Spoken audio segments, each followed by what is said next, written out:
আজকে আমি ঝুড়ি ঝুড়ি কুল নিয়ে বসেছি, কারণ কি জানো, আজকে আমি কুলের বড়ি দেব। এর আগে কি তোমরা কেউ কখনো শুনেছো কুলের বড়ি দেওয়া হয়? এতদিন ধরে আমি এই কুলগুলোকে জমিয়েছি, রোদে দিয়ে শুকিয়েছি। তো কুলটা খুব পাকা থাকলে হবে না, তো প্রথমে কুলগুলোকে আমি না ছেঁচে নিচ্ছিলাম।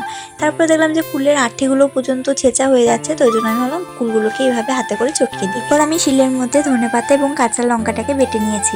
আর বন্ধুরা, তোমরা তো বুঝতেই পারছো কাঁচা লঙ্কা বাটলে হাতের কি অবস্থা হয়। তারপরে আমি শিলের মধ্যে বেটে নিয়েছি সর্ষে, মানে গোটা সর্ষে, আর এদিকে দিয়ে দিয়েছি কিন্তু আমি জলজিরা। আর তারপরে হাতে করে চটকে চটকে মেখে ফেলেছি। আর এদিকে আমি নুন চিনি না দিয়ে এটাকে আমি টেস্ট করতে গিয়েছি।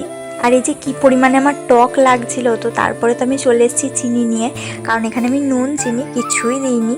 তো সেই জন্য এখানে আমি ভালো মতো চিনি দিয়েছি, কারণ ফুলগুলো কিন্তু ভীষণ পরিমাণে টক ছিল। তো তারপরে এখানে আমি কিন্তু দিয়ে দিয়েছিলাম বিট লবণ।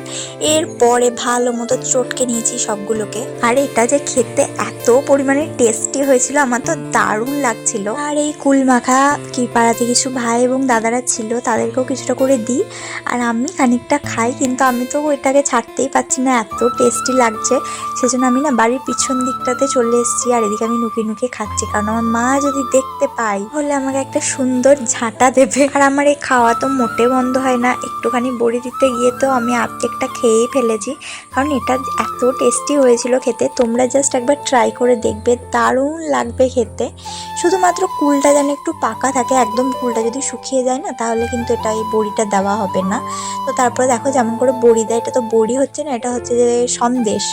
তো কুলের এই বড়িগুলো তো দেওয়া আমার হয়ে গিয়েছে, আমি থালা থেকে আবার এই খবরের কাগজের উপরে দিয়েছি, যাতে ভালো মতো শুকাতে পারবে।